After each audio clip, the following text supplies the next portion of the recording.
Hello and welcome everyone to our group presentation of our group talk. So now we'll be presenting on how does malware work.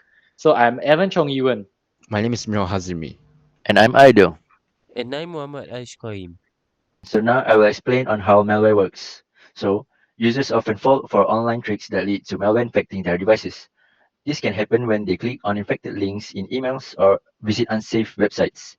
Even mobile phones can get infected through text messages. Malware sometimes pretends to be useful software to deceive users. Usually malware gets activated when users click on a fake link or a pop-up. These pop-ups often contain tempting messages like "You've won an iPhone 14" or "Your account is suspended," which lure users into clicking and installing the harmful software. What are the types of malware that we commonly come in contact with? So first of all, we have viruses. Viruses are programs that can replicate themselves and spread to other computers by attaching themselves to files or programs. Viruses cannot take any action unless a user executes on it. Viruses can also delete or corrupt your system files really bad, which can cause damage to your data, software, and hardware. So for the second one is worms. Worms is quite similar to viruses, but the difference is worms doesn't need a human assistance to propagate. Their primary purpose is to spread and consume network resources, and they use computer networks to spread. So for the third one is spyware. Spyware is designed to secretly track and get the user's activities and information without their knowledge. They collect information such as browsing history, search history, and financial data. Another type of malware is quite similar to spyware is keylogger. A keylogger acts as a malware that collects a user's keystrokes through keylogging to steal passwords and other sensitive data.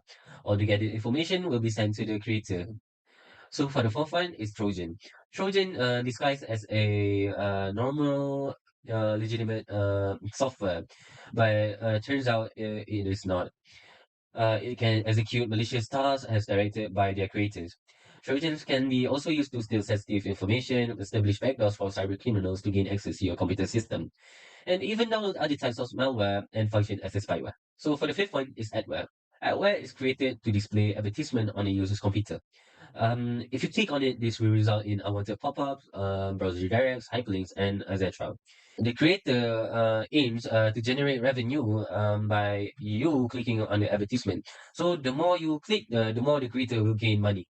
So while adware is not very harmful, it can be really intrusive and have a negative impact on your computer. Additionally, adware often records the user's activities, functioning as a form of spyware as well. So for the last one is ransomware.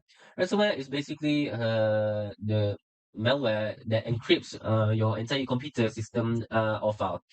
So if you were to unlock it, the creator will often demand any kind of payment, uh, mostly in the form of Bitcoin because it is hard to trace. And if you end up paying, there is no guarantee for you to gain your file back or your computer system back.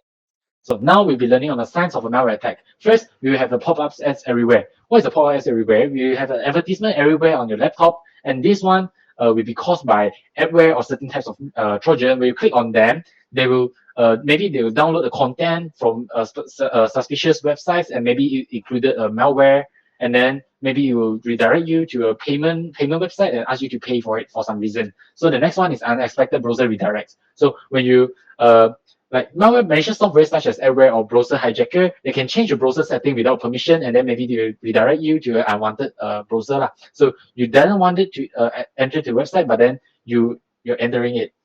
So the next one is a sluggish performance. Sluggish performance, like malware such as viruses, worms, and spyware, they will consume your system resources and affect overall performance. If your device becomes slower and takes longer time to load and delays when opening your files or programming, it could be a sign of the presence of malware. So these forms of malware, they will run in your background and use your processing power and memory, so which can lead to decrease your computer performance. So the next one is a battery drain or overheating. So malicious software, including adware or certain types of viruses, they may run in the background and consume additional power. This one will cause your device to heat up more easily than usual lah. So this behavior will decrease your battery life and even potential hardware damage due to the overheating. So the next one is a corrupted files. Files will be corrupted by viruses or worms because they will damage or destroy your files on your devices. And when you try to open the corrupted files, it might display errors and you may not be able to access the files anymore. So in advanced cases, maybe there's ransomware. Ransomware, they will encrypt your files and you can't open back unless you pay the ransom. So the next one is a frequent crashes or system errors. So when this one will be like been attacked by viruses, trojans, or even certain worms. So when you are using computer until halfway, maybe your computer will suddenly crash and then will have a blue screen there and writing a system errors. You have to restart your computer. This one will be a sign of a malware attacks. So the seventh one is the information leakage. Malware such as spyware or certain types of Trojan, they will run in the background to collect all your data and transmit your personal data to the cyber criminals. And these cyber criminals, he will sell the data, he will sell your personal information to the black web. So maybe one day you see your phone or your social media is logged in by others user, then you'll be like, what is that? So this one will be a sign of a malware attacks. Okay, so now let's talk about the actions that should be taken before falling on a malware attack. Firstly, you have to backup your computer's data. You can do this by using a thumb drive or a cloud drive. Secondly, you have to keep your software updated. Operating system, software applications, and security tools updates often contain patches to fix vulnerabilities and system bugs that hackers could exploit. By updating it, you can protect your system for any potential cyber attacks and malware attacks. Thirdly, you have to download reliable security software such as Kaspersky Antivirus or McAfee Antivirus so you can defend yourself from any malware attacks. Okay, the fourth one, you have to enable firewalls protection. Then for the fifth one, you have to educate yourself by browsing the internet or browsing the news daily so you can be informed of any new malware attacks that the cyber criminals have planned. For the sixth one, you have to be careful of unknown or unexpected sources. And last but not least, you have to avoid accessing risky websites to ensure your online safety. Yeah, that's about it. Okay, so now let's talk about the actions that should be taken when under a malware attack. So for the first one, you have to disconnect from the internet. So let's say when one of your devices is under a malware attack, you have to disconnect the device from the internet so you cannot spread it. So for the second one, which is isolated affected device, it's basically like the first one. You basically have to disconnect your internet from the device that is under malware attack so it cannot spread to any other devices that is connected to the same internet. Okay, so for the third one is the scan and detect for malware. Use your install antivirus to scan for any malware attacks. Then for the fourth one is remove malware. If your security software can remove the malware, you have to follow the guidelines provided by the antivirus. In some cases, you might need to use specialized malware removal tools. So for the fifth one is restore from backup, which you use a thumb drive or a cloud drive, previously stated in the action that should be taken before malware attack. Okay, so for the sixth one is update and patch.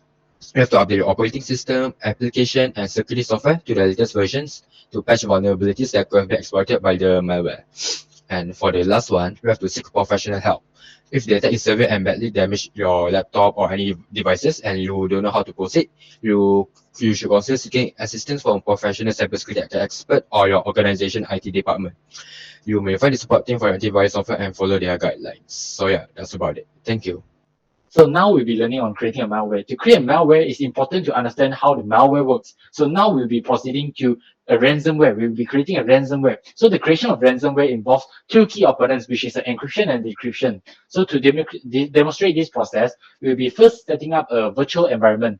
So, and then only we will explore on the encryption and decryption techniques. So for first, we will be setting up a virtual environment. To set up your virtual environment, you can look on this YouTube video. And then to have more information, you can look on this link, which is from a Linux. Yeah. And then the next one, you can learn how to code the ransomware. This by this YouTube video. This YouTube video, it will teach you on a simple encryption and decryption. So you can learn from this one. Next, you'll be developing the encryption module for ransomware. This one is an advanced from our group that we learn and we do an advanced ransomware, the encryption part for this one. You can look on our coding by entering this Google photo, and the decryption one you can look on this decryption the Google photo.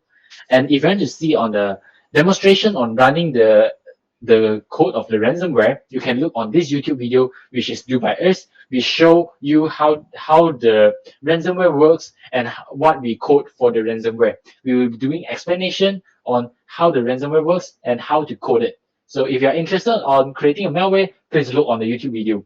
Thank you. So thank you to watch our video, and our video will stop here. Hopefully you learn a lot of things from our video, and wish to see you next time. Bye. Bye bye. Thank you. Bye.